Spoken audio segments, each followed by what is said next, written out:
అప్పుల బాధలు వెంటాడుతున్నాయా? అయితే 6 JVR వారి జాతిరత్నాలు ధరించండి.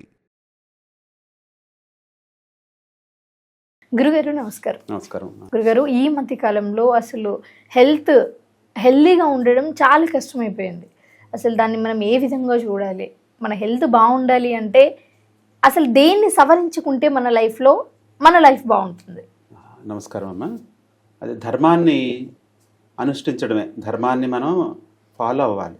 ధర్మాన్ని అర్థం చేసుకుని దాన్ని గట్టిగా పట్టుకోవడమే అన్ని సమస్యలకి పరిష్కారం. దానిలో 6 సూత్రాల్లో మొట్టమొదటిది మెంటల్ టెన్షన్స్ లేకుండా ఉండాలి. మెంటల్ టెన్షన్స్ లేకుండా ఉండాలంటే ఇప్పుడు మాట్లాడుకున్నాం మనం, మన ఆలోచన మారాలి, ప్రకృతి ధర్మాన్ని ఫాలో అవ్వాలి. రెండోది పంచభూతాలు నాశనం అయిపోయి, మనిషి నాశనం చేశాడు, ఏ జీవులు నాశనం చేయలేదు. పంచభూతాలని మనం కాపాడుకోవాలి. కాపాడుకోకపోయినా కనీసం నాశనం చేయకుండా ఉంటే ప్రకృతి దాని అంతా అదే మళ్ళీ రిపేర్ చేసుకుంటుంది.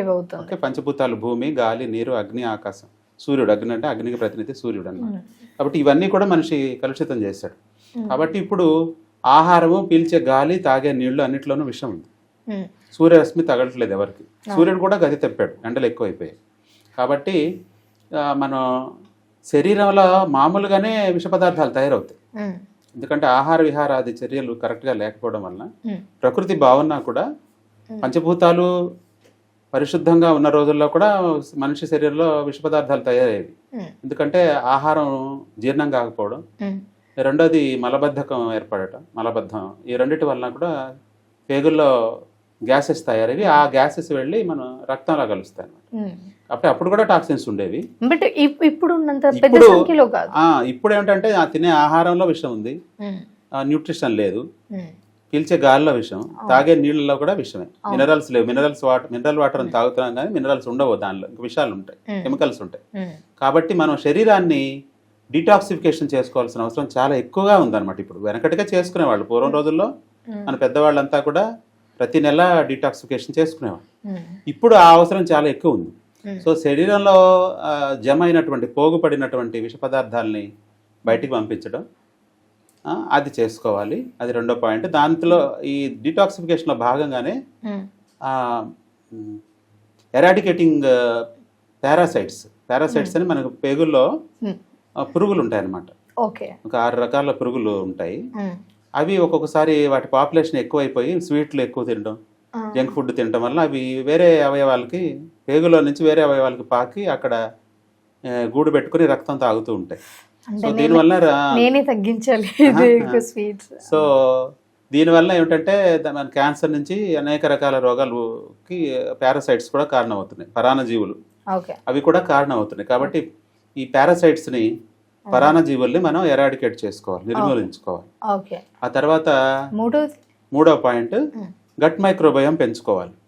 గట్ మైక్రోబయోమ్ అంటే నోటి దగ్గర నుంచి ఈ అన్నవాహిక మొత్తం పేగులు ఆ చివరి దాకా కూడా, కోలన్ దాకా కూడా కొన్ని లక్షల రకాల మంచి బ్యాక్టీరియా ఉంటుంది.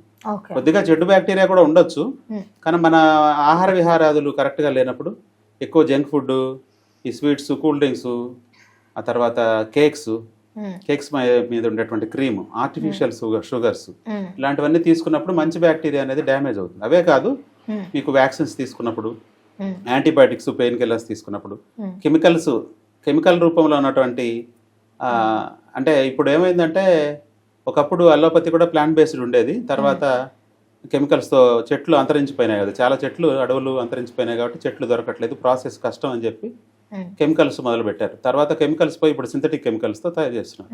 కాబట్టి ఇవన్నీ కూడా అలోపతి అనేది ఇంటిగ్రేటివ్ అప్రోచ్ కాదు. మోకాలు నొప్పి వస్తే మోకాలు నొప్పికి మీరు టాబ్లెట్స్ మింగితే అది తగ్గదో కానీ వేరే రోగాలు వస్తాయి. కొండ నాలుకకి మందేస్తే ఉన్న నాలుక ఊడిపోయింది అంటారు పెద్దవాళ్ళు. ఆ విధంగా తయారైందనమాట మెడిసిన్ అనేది. కాబట్టి మనం ఇవన్నీ కూడా విష పదార్థాలు. సో మెడిసిన్స్తో సహా అన్ని విష పదార్థాలు. కాబట్టి ఈ విషయం మనం ఎక్కువగా మింగుతున్నాం కాబట్టి, ప్రతిదానికి, తలనొప్పికి, జ్వరానికి, ప్రతిదానికి టాబ్లెట్సే మింగుతున్నారు కాబట్టి ఈ విషయాలు కూడా శరీరంలోనూ, రక్తంలోనూ, అవయవాల్లోనూ ట్రేసెస్ రూపంలో ఉంటాయన్నమాట. వీటిని మనం నిర్మూలించుకోవాలి. గట్ మైక్రోబయోమ్ పెంచుకోవాలి. గట్ మైక్రోబయోమ్ పెంచుకోవాలంటే ముందు డీటాక్స్ చేసుకుని gut friendly foods, probiotics, prebiotics అని 2 రకాలు ఉంటాయి. ప్రీబయోటిక్స్, ప్రోబయోటిక్స్ తీసుకోవడం, డైవర్సిఫైడ్ ఫుడ్స్, ఏ సీజన్లో ఏ రకాలైనటువంటి ఆకుకూరలు కూరగాయలు పళ్ళు దొరుకుతాయి అవన్నీ తీసుకోవడం, నట్స్ తీసుకోవడం. ఆ తర్వాత అడవుల్లో పండేటువంటి పళ్ళు, నిన్న మొన్నటి దాకా హైదరాబాద్ మహానగరంలో కూడా అడవుల్లో నుంచి పళ్ళు తీసుకొచ్చి మోరి పళ్ళు అని రకరకాల పళ్ళు, పాలపళ్ళు, తునికి పళ్ళు ఇట్లాంటివన్నీ కూడా తీసుకొచ్చి అమ్మేటి వాళ్ళు. అది ఇప్పుడు తక్కువ అయిపోయింది. అడవులే లేవు ఇప్పుడు. అడవులు ఎక్కడున్నాయి మీకు? ఇంతకు ముందు నిన్న మొన్నటి దాకా వేస్ట్ ల్యాండ్ ఉండేది, ప్రతి ఊర్లో బంజరు భూములని పొరంబోకు భూములని ఉండేటి. ఇప్పుడు ప్రజలు ఏం చేస్తున్నారంటే ఆ భూమిని కూడా కొట్టేసి ల్యాండ్ చేసేసుకుని మొత్తం లేకుండా గుట్టలు మెట్టలు కూడా తవ్వేసి మొత్తం వడ్లే పండిస్తున్నారు. గుట్టలు 50 అడుగులు 60 అడుగులు ఉన్న గుట్టలు కూడా తవ్వేసి వరి నాట్లు వేస్తున్నారు. కాబట్టి ఇది ప్రకృతి విధ్వంసం. సీజనల్గా ప్రకృతి సమస్త జీవజాలానికి ఆహారాన్ని సమకూర్చున్నటువంటి ప్రకృతి లేదా భగవంతుడు మనిషికి ఒక్కడికే ఆహారాన్ని ఎందుకు సమకూర్చుడు? ఎందుకంటే మనమే చేసుకుంటాం అది. కాబట్టి మన ఆలోచన కరెక్ట్గా లేదనమాట. గట్ మైక్రోబయోమ్ పెంచుకున్న తర్వాత మనం న్యూట్రిషనల్ డెఫిషియన్సీ, పోషకాహార లోపం అనేది తీవ్రంగా ఉంది. ముఖ్యంగా ఖనిజ లవణాలు, మినరల్స్ అంట, మైక్రోన్యూట్రియంట్స్, వాటి లోపం చాలా తీవ్రంగా ఉంది, పీక్ లెవెల్లో ఉంది. వాటిని ఎలా అడ్రస్ చేయాలి? సప్లిమెంట్స్ తీసుకుందామంటే సప్లిమెంట్స్ మళ్ళీ సింథటిక్ కెమికల్స్తో తయారు చేస్తారు. అవి ఒక డోసు దాటిందంటే, ఒక లెవెల్ దాటిందంటే సప్లిమెంట్స్ అన్ని కూడా టాక్సిన్స్గా మారిపోతాయి. అందుకని ఆహారం ద్వారానే రావాలి. ఆహారం ద్వారా రావాలంటే భూమిలోనే మట్టిలోనే లేవు. మట్టిలో లేనప్పుడు ఆహారంలో ఎలాగొస్తాయి? అందుకని ఇప్పుడు న్యాచురల్ ఫార్మింగ్ అనేది తప్పనిసరి అయిపోయింది. న్యాచురల్ ఫార్మింగ్ చాలా తక్కువ మంది చేస్తున్నారు.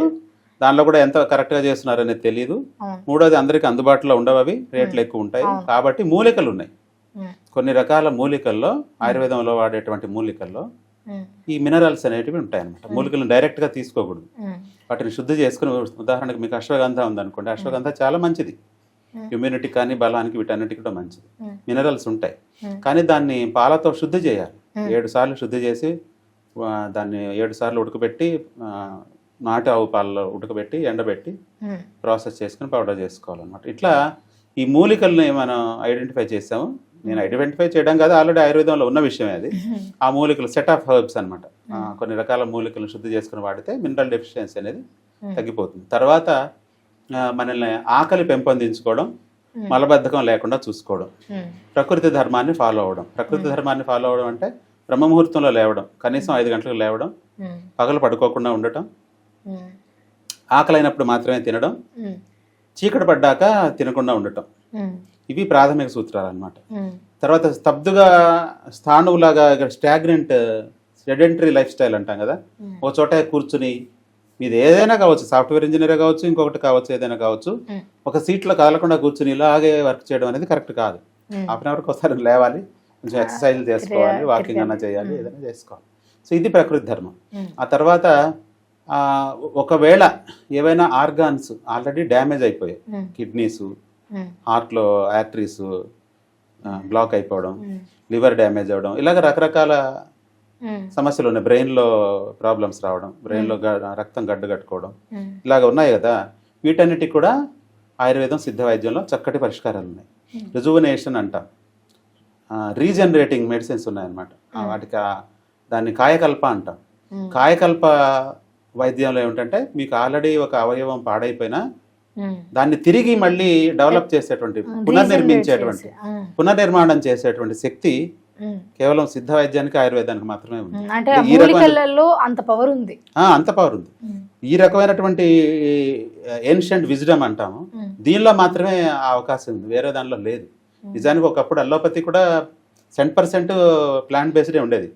చెట్ల నుంచే, మూలికల నుంచే తయారు చేస్తుండేవాళ్ళు ఒకప్పుడు. అది పోయి ఈ రకమైన దుస్థితి దాపరించింది.